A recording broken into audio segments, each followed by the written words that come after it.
guys, I'm Rayel here with Neon Owl. Alright, so really excited to have Andrew on. I have Thank you. known him for a really long time now. And so how excited are you to play at the show? Well, Montreal has always been one of my favorite cities because I have so many fans over here, and every time I come, there's like an incredible amount of people wearing t-shirts and flags and everything. And last time I played here, it was raining really bad and no one left. And people were just got really crazy after the rain started. So today we have a very beautiful day. So I expect an even crazier day show today here in Montreal Beach Club. So we came over here because we're really excited to partner up with you for the charity line. Yep. So a little background on the shirts is a few years ago, my brother and I went to a lot of your shows, and we decided to create our own Rayel family design. Which I've seen in the crowd many times, show after show, everywhere. And we started making these shirts and for all our friends, and then people started asking for them, and from like Canada to like Malaysia and all these other places. And so, when we started Neon Owl, we knew we wanted to work with artists and fans to give back.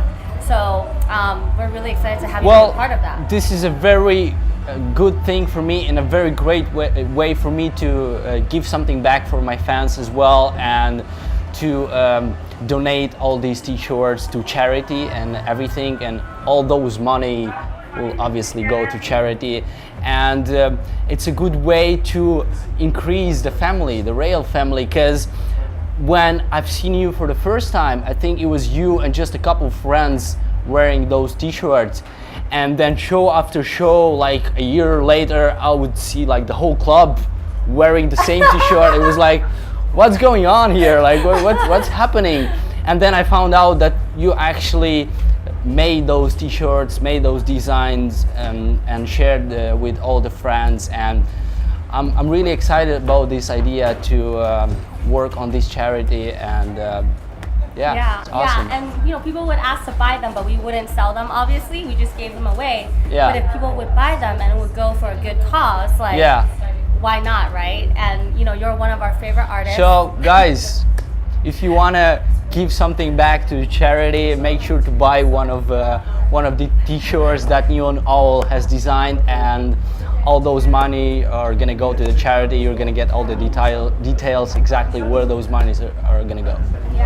So tell us a little bit about your journey so far. What's been the most incredible thing? What's been the hardest thing? Well, I had a lot of incredible things that happened during my career. Entering the DJ mag, playing my first show, releasing my debut album, now working on my second album, which is gonna be released very soon. It's a exciting and incredible journey, and going from city to city, meeting new people like you that have an interest to make this world better, to share happiness and love with other people by doing this amazing thing. So this is awesome for me. And what's been the hardest thing for you? The hardest thing probably is that I spend a lot of time away from my family, away from my studio. Like last year, I was struggling to make new music because I had a lot of shows. This year, I took some time off to work on the album. So it's getting better now. I'm gonna play a lot of new songs today. I'm really excited about that. So that's probably the hardest thing, to be away from the place that you're used to, your home, your bed, your friends, your family. So aside from your music, one of the reasons why I really support you is because I've seen the love and respect that you have for all of your fans. Even if you have a 6 a.m. flight, I see that you stay until the very end to take the photos. It's very hard for me to leave those people that are asking, and some of them are even begging. When I see someone begging, I just I can jump into the crowd to take a picture with someone, because those people came for me, for my music, and if they want to take a picture, I'm kind of obligated to give them that. So that's why I always stay. Like sometimes many times happened that the managers of the club would come to me and say, hey, it's been an hour. stop, like we're over the time, it's against the law. Yeah. And I'm like, yeah, just 2 more pictures, like last. It's like 20 more. Yeah, but I mean, I'm doing the most I can. Yeah. And what do you want your audience or your fans to feel when they're listening to your music? I mean, I want them to feel what I feel when I listen to that track, when I make that track. I want them to listen to the melody and to the lyrics as well, because I'm working with some vocalists and we're trying to tell a story. And for example, Once in a Lifetime Love, the track was inspired by so many stories that my fans would come and tell me that they met each other at my show, or they fell in love at my show. There was a couple that got married during my show, I didn't even know. Yeah. And they sent me the message on Facebook and the video and everything while I was playing and he was proposing. That's amazing. So that particular song was inspired from all these stories. Yeah. So that's what I want people to feel. Yeah. And what usually inspires you to keep making new music and keep doing this? The fans and the shows. And I mean, back in when I wasn't doing so many shows, I was getting inspired by anything. Nature, movies, other songs, because that's the only thing I could get like all this information from. After that, I started playing a lot and I could see all the love that people were giving me, and the biggest inspiration is still coming from the fans and from the show. So I see them and I wish I had a studio backstage so I could jump straight from the stage into the studio, because that's the moment when I'm the most inspired. So. And who are some of your biggest musical influences? Well, Armin van Buuren has been one of my biggest influences for sure. Guys like Dash Berlin, Gareth Emery, W&W, Hans Zimmer, Coldplay. I mean, those guys are like inspire me a lot. And outside of your crazy schedule, your busy tour life, what else do you like to do? Oh, I like a lot of stuff. I like to watch good movies, mostly like what? mostly related to the space. I like space movies. You're a total nerd, huh? Yeah, Star Wars, like stuff like that. I like to play ping pong. I think I'm pretty good at it. All right, I have to challenge you later. Yeah, I mean, I like to hang out with my friends, to just like chill, just go to bowling, have a beer, have a good meal, watch a good movie. Yeah. Like normal stuff. And so you've been traveling all over the place to go to shows, to attend shows. Is there a specific place that you absolutely love playing at, or just visiting? Montreal is definitely one of the places that I really love. It's been not that long since I've been here. It's been like 2 months I've been here, and I feel like every time I'm coming to Montreal, I have to play 3 hours, or at least. Yeah. It became a tradition that I have to play at least 3 hours here. But there's so many other like great places like New York, San Francisco, LA, Malaysia, Singapore, Hong Kong. All the places are amazing. I mean, as soon as I see people coming to my shows and fans, at least one person in the crowd that knows my music, I'm already happy. Trust me, everyone knows. So what's been like the craziest thing that's happened to you, either at a show or with a fan before? I mean, aside from the shirts to multiply. Back in the days, there was like in Australia, like there was like a big banner, like 2 girls proposed to me. I've seen. What did you say? I met those girls like I think a year later with the same banner, and I told them that I'm too young. Sorry. Yeah, but I mean, there's a lot of weird things, like some people getting weird and naked, and like girls, and I've seen that stuff. I mean, I don't even remember. There were a lot of things that happened during the shows, but it's hard to say now. Yeah. So if you weren't making music right now, what do you think you would be doing? Oh, that's an extremely hard question, because I can't see my life without music, but probably something related to the art, because I mean, if no music, at least something creative. Painting, I don't know, something with a video, creating movies or something there. Yeah. what do you think has been your biggest accomplishment so far, just as an artist? Well, probably the release of my album. It's been my biggest accomplishment, and we did the, which was called Find Your Harmony, and we did the Find Your Harmony tour. And I'm working now on my next biggest accomplishment, and it's going really well. I already feel that it's gonna be better than the first album, and it's probably gonna be another tour. So yeah, really excited about that.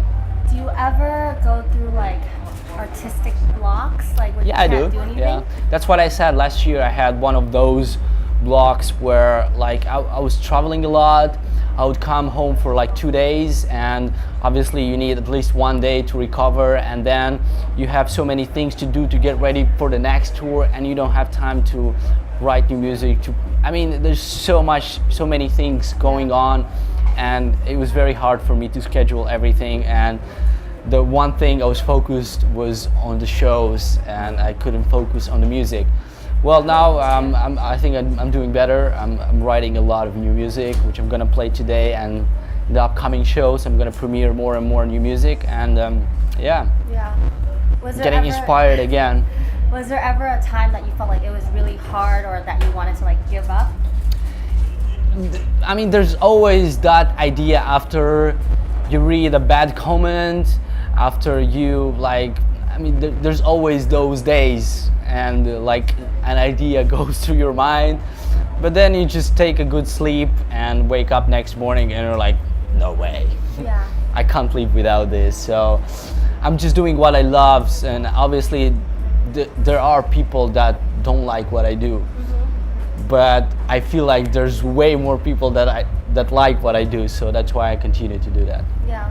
And for a lot of the aspiring DJs, producers out there, what kind of advice do you have for them? I always say that you gotta be unique, you gotta have your sound, you gotta create something new, because following the same formula won't get you there. Maybe some people will notice you, but if you come up with something new, you're just gonna jump like straight away to the highest level possible. Yeah. And what's something that you feel like the music industry needs more or less of right now? I mean, obviously music industry needs to extend DJ sets, because one of the problems we had, and I feel it's getting better now, that the promoters would give us like 1 hour, and then in 1 hour it's very hard to choose what to play, and then you have to play only your biggest hits, and the whole industry would become a little more commercial. But then when you have 2 hours or 3 hours, you can play longer sets, more music, a little bit more underground. I'm not saying to leave completely your style, but you can experiment, and it can bring people through a journey. And I mean, I feel it's getting better. Like here I can play 3 hours. I'm absolutely happy about that. I can play all the music I want. Yeah. One of my favorite sets was catching you at Exchange. Yeah. When you had like, I think it was like a 3-4 hour set that time. Yeah. I mean, I don't think it was 4 hours. Yeah. But yeah. What about the world? What's something that you feel like the world can use less or more of? Again? The world. What do you feel like the world can use less or more of? The world can use more love, happiness. The world can be more patient, and I don't know, it can use less wars. I mean, I always said that there's so many wars now happening in different countries, and then you go to all these shows and festivals and you see people from those countries that are fighting with each other, sitting in the same place and dancing and sharing their love with other people. And I think they should learn that and go back to their countries and teach other people not to fight, but just like live in peace and share the love. And if you were to describe what music means to you, what would that be? It's very hard to tell what the music is. Music is a feeling, music is an emotion, music is a journey, music is just something that lives in you and you want to give it to other people, because I mean, it just like explodes in you and it brings up so much energy that you just want to give it to other people. That's what music is for me. Okay. And And before we leave off, any last words for all your fans watching out there? Well, thank you guys so much again for all the support you've been giving me through the years. My next album is coming very soon. Stay tuned. I'm gonna announce the name and the track list hopefully very soon. Make sure to buy one of the Neon Owl t-shirts because all that money is gonna go to a charity, and we'll see you soon. Thank you. All right, well, thanks for coming on and can't wait for your set. Thank you. Yeah.